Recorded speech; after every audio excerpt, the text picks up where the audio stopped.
날마다 쓰는 나의 신앙일기 TV 데일리 큐티 나무향기입니다. 오늘은 데살로니가후서 2장 6절에서 8절을 묵상하겠습니다. 너희는 지금 그로 하여금 그의 때에 나타나게 하려 하여 막는 것이 있는 것을 아나니 불법의 비밀이 이미 활동하였으나 지금은 그것을 막는 자가 있어 그 중에서 옮겨질 때까지 하리라. 그때 불법한 자가 나타나리니 주 예수께서 그 입의 기운으로 그를 죽이시고 강림하여 나타나심으로 패하시리라. 바울은 오늘 본문에서 불법의 사람이 정확한 때에 나타나게 하려고 막는 것이 있다고 말하고 있습니다. 사실 불법의 비밀은 이미 활동을 하고 있지만 그것을 막는 자가 있다는 것입니다. 사탄은 언제나 하나님의 일을 회방하려고 애를 씁니다. 그래서 불법을 퍼뜨리고 거짓과 속임을 통해 믿는 사람들을 미혹하고 넘어뜨립니다. 하지만 불법이 횡행하게 되면 믿는 자들이 성장할 수가 없고 교회가 세워질 수 없기 때문에 그를 막는 분이 있습니다. 성령님입니다. 오순절에 성령님께서 강림하셔서 교회와 함께 이 세상에서 거하고 계십니다. 성령님은 사람이 주 예수님을 믿을 때 각 사람에게 임하셔서 영원히 그와 함께 사십니다. 그러니까 지금 교회의 시대를 성령님의 시대라고도 말하는 이유가 바로 이것입니다. 물론 구약 시대에도 성령님이 역사하셨습니다. 이스라엘 백성들을 돌보셨고 선지자들에게는 성령께서 감동을 주셨습니다. 하지만 하나님께서 그들과 영원히 함께 하시는 것은 아니었습니다.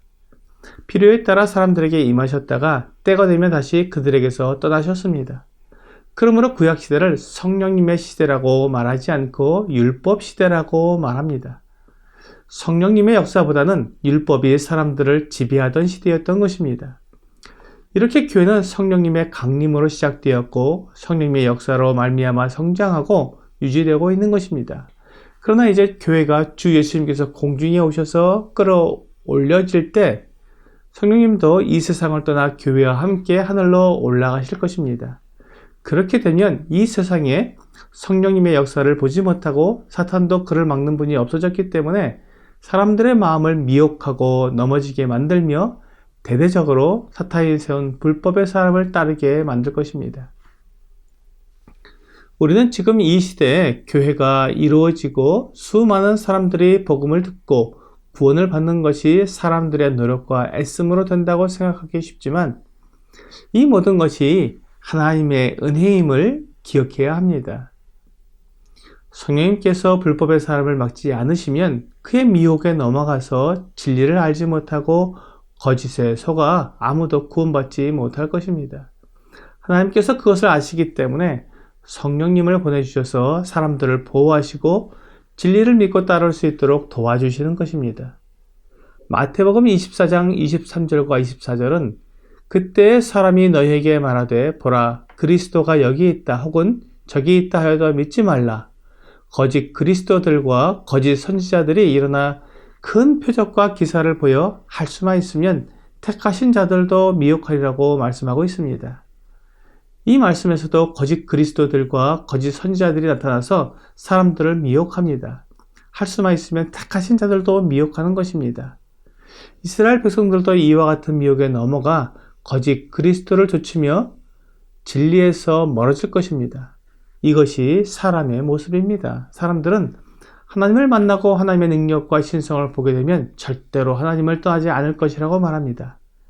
하지만 악한 자가 그를 미혹하면 그것을 견디지 못하고 하나님을 배반하며 떠나서 멸망의 길로 가게 될 것입니다. 그렇기 때문에 하나님께서 그 불법의 사람, 거짓 선지자, 거짓 그리스도를 심판하십니다.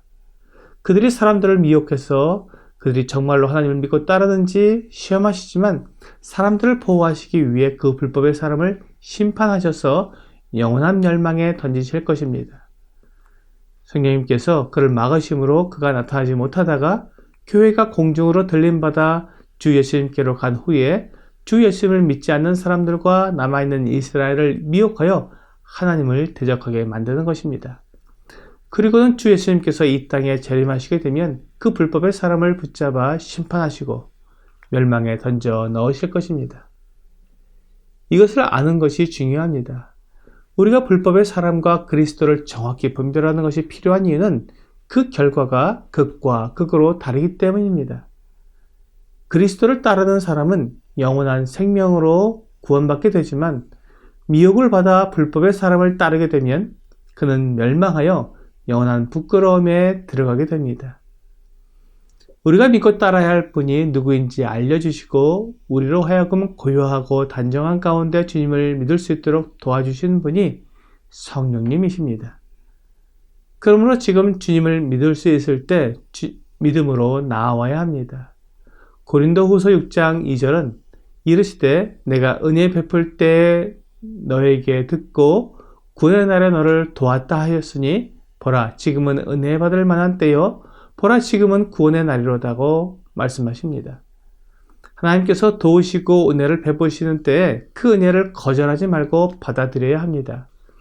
하나님의 은혜의 때는 영원히 지속되는 것이 아니라 마칠 때가 있습니다.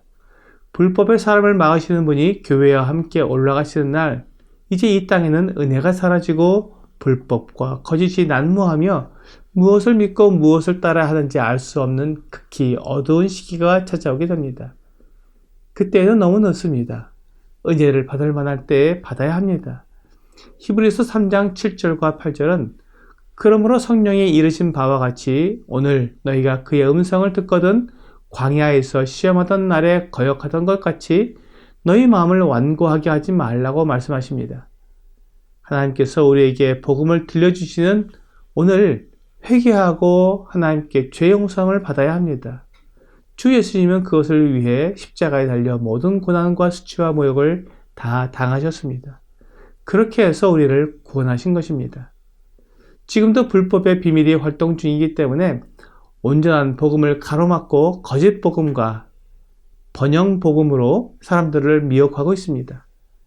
지금 성령님께서 맡고 계신데도 이렇게 불법이 활동하고 있다면 성령님께서 떠나실 때 이 세상이 얼마나 혼란할지 충분히 예상이 됩니다. 사람들은 이 세상에서 충분히 누리고 즐기고 그리고 주 예수님을 믿겠다고 말합니다. 하지만 나의 장래가 내가 주관하는 것이 아닙니다. 아무도 내일은 알 수가 없습니다. 오늘의 적용 질문을 보겠습니다. 불법의 사람의 때는 언제부터 언제까지입니까? 불법의 사람이 활동할 수 있는 때는 막는 자이신 성령님께서 올라가신 때부터 주 예수님께서 이 땅에 강림하실 때까지입니다. 하나님은 모든 것을 계획하시고 인도하십니다. 오늘 불법의 사람이 활동하는 때도 정해져 있는 것처럼 성령님께서 불법을 막고 은혜를 주실 때도 정해져 있음을 알고 주 예수님의 복음을 듣고 믿어 은혜를 누리는 여러분과 제가 되기를 주 예수님의 이름으로 기도합니다.